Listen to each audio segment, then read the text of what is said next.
Day 46. Not human wisdom, but God's power. Exodus chapter 3, verse 1, to chapter 4, verse 31. Now Moses was tending the flock of Jethro his father-in-law, the priest of Midian. And he led the flock to the far side of the wilderness and came to Horeb, the mountain of God. There the angel of the Lord appeared to him in flames of fire from within a bush. Moses saw that though the bush was on fire, it did not burn up.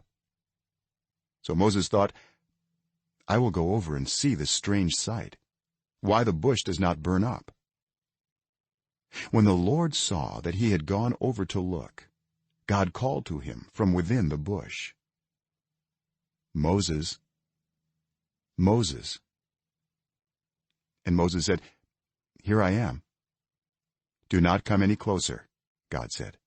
Take off your sandals, for the place where you are standing is holy ground. Then he said, I am the God of your father, the God of Abraham, the God of Isaac, and the God of Jacob. At this Moses hid his face, because he was afraid to look at God.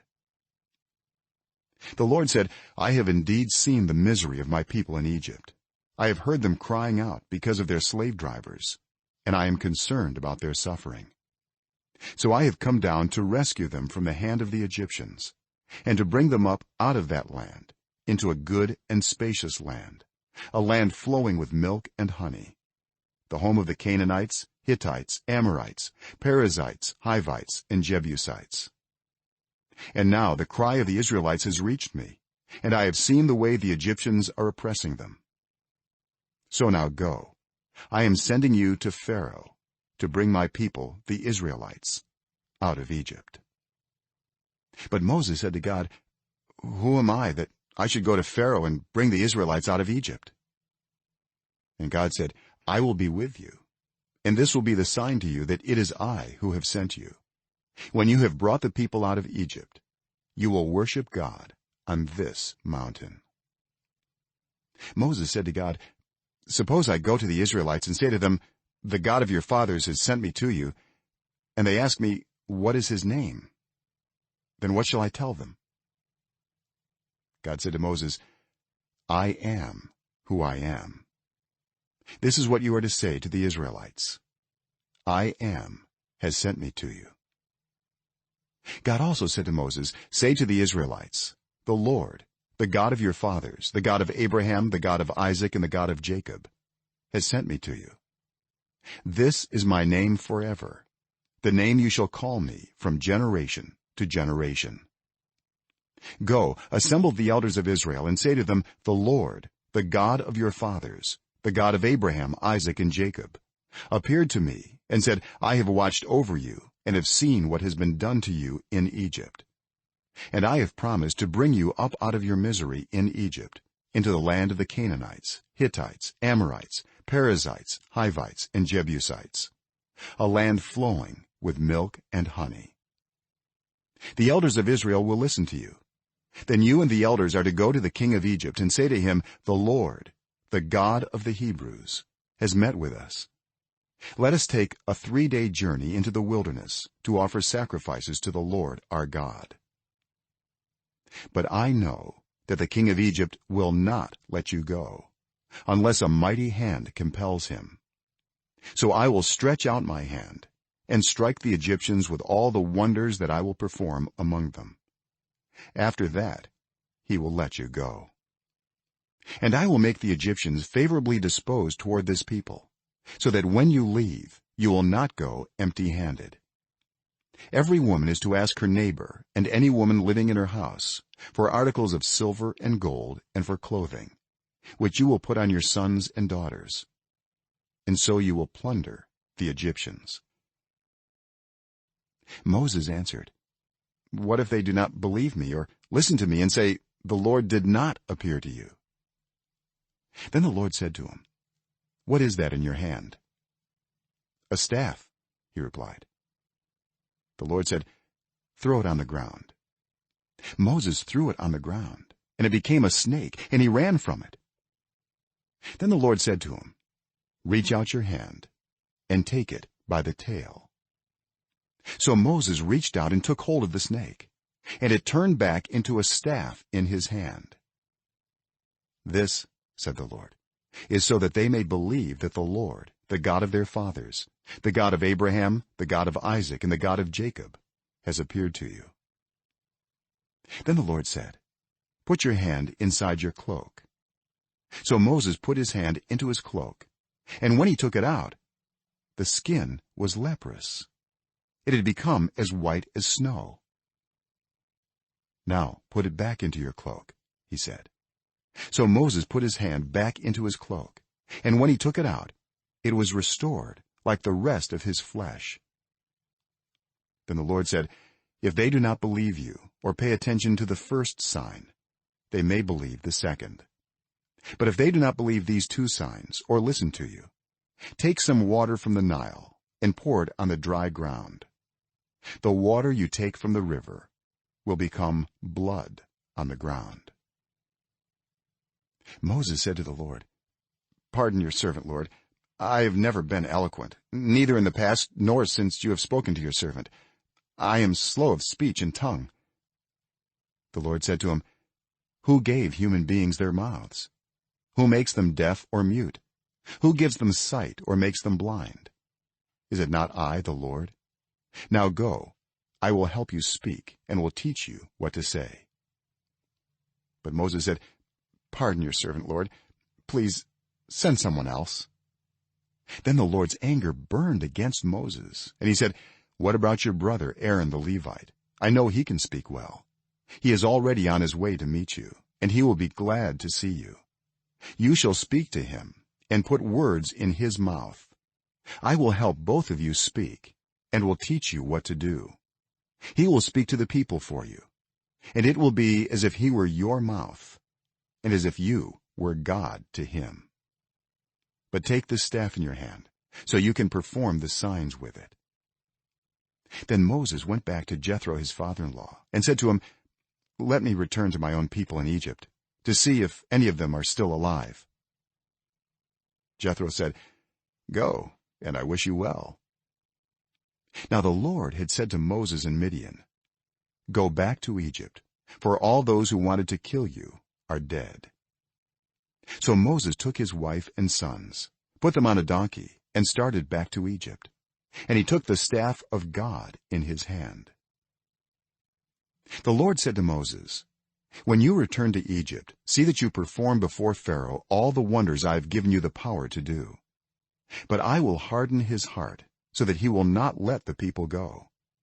Then say to Pharaoh, 'This is what the Lord says: Israel is my firstborn son. And I told you, let my son go so he may worship me. But you refused to let him go. So I will kill your firstborn son.'" At a lodging place on the way, the Lord met Moses and was about to kill him. But Zipporah took a flint knife, cut off her son's foreskin, and touched Moses' feet with it. "Surely you are a bridegroom of blood to me," she said. So the Lord let him alone. At that time she said, "Bridegroom of blood," referring to circumcision. The Lord said to Aaron, "Go into the wilderness to meet Moses." So he met Moses at the mountain of God and kissed him. Then Moses told Aaron everything the Lord had sent him to say, and also about all the signs he had commanded him to perform. Moses and Aaron brought together all the elders of the Israelites, and Aaron told them everything the Lord had said to Moses. He also performed the signs before the people, and they believed. And when they heard that the Lord was concerned about them and had seen their misery, they bowed down and worshipped. 1 Corinthians chapter 2, verse 1 to chapter 3, verse 23. And so it was with me, brothers and sisters. When I came to you, I did not come with eloquence or human wisdom as I proclaimed to you the testimony about God. For I resolved to know nothing while I was with you except Jesus Christ and him crucified. I came to you in weakness, with great fear and trembling. My message and my preaching were not with wise and persuasive words, but with a demonstration of the Spirit's power, so that your faith might not rest on human wisdom, but on God's power. We do, however, speak a message of wisdom among the mature, but not the wisdom of this age or of the rulers of this age who are coming to nothing. No, we declare God's wisdom, a mystery that has been hidden and that God destined for our glory before time began. None of the rulers of this age understood it, for if they had, they would not have crucified the Lord of glory. However, as it is written, what no eye has seen, what no ear has heard, and what no human mind has conceived, the things God has prepared for those who love him, these are the things God has revealed to us by his Spirit. The Spirit searches all things, even the deep things of God. For who knows a person's thoughts except their own spirit within them? In the same way, no one knows the thoughts of God except the Spirit of God. What we have received is not the spirit of the world, but the Spirit who is from God, so that we may understand what God has freely given us. This is what we speak, not in words taught by human wisdom, but in words taught by the Spirit, explaining spiritual realities with Spirit-taught words. The person without the Spirit does not accept the things that come from the Spirit of God, but considers them foolishness and cannot understand them because they are discerned only through the Spirit. The person with the Spirit makes judgments about all things, but such a person is not subject to merely human judgments. For who has known the mind of the Lord so as to instruct him? But we have the mind of Christ.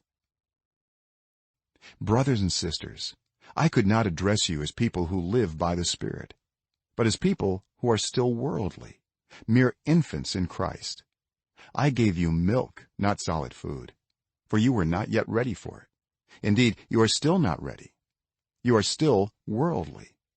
For since there is jealousy and quarreling among you, are you not worldly? Are you not acting like mere humans? For when one says, I follow Paul, and another, I follow Apollos, are you not mere human beings? What after all is Apollos? And what is Paul? Only servants through whom you came to believe, as the Lord has assigned to each his task. I planted the seed, Apollos watered it, but God has been making it grow. So neither the one who plants nor the one who waters is anything, but only God who makes things grow. The one who plants and the one who waters have one purpose, and they will each be rewarded according to their own labor. For we are co-workers in God's service. You are God's field, God's building. By the grace God has given me, I laid a foundation as a wise builder, and someone else is building on it. But each one should build with care. For no one can lay any foundation other than the one already laid, which is Jesus Christ. If anyone builds on this foundation, using gold, silver, costly stones, wood, hay, or straw, their work will be shown for what it is, because the day will bring it to light. It will be revealed with fire, and the fire will test the quality of each person's work. If what has been built survives, the builder will receive a reward. If it is burned up, the builder will suffer loss, but yet will be saved, even though only as one escaping through the flames. Don't you know that you yourselves are God's temple, and that God's Spirit dwells in your midst? If anyone destroys God's temple, God will destroy that person. For God's temple is sacred, and you together are that temple. Do not deceive yourselves. If any of you think you are wise by the standards of this age, you should become fools so that you may become wise. For the wisdom of this world is foolishness in God's sight. As it is written, he catches the wise in their craftiness. And again, the Lord knows that the thoughts of the wise are futile. So then, no more boasting about human leaders. All things are yours, whether Paul or Apollos or Cephas, or the world, or life, or death, or the present, or the future. All are yours. And you are of Christ, and Christ is of God. Job chapter 21, verse 1 to 18. Chapter 21. Then Job replied, Listen carefully to my words. Let this be the consolation you give me. Bear with me while I speak, and after I have spoken, mock on. Is my complaint directed to a human being? Why should I not be impatient? Look at me and be appalled. Clap your hand over your mouth. When I think about this, I am terrified. Trembling seizes my body.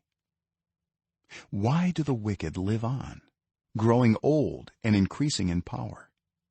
They see their children established around them, their offspring before their eyes. Their homes are safe and free from fear. The rod of God is not on them. Their bulls never fail to breed, their cows calve and do not miscarry.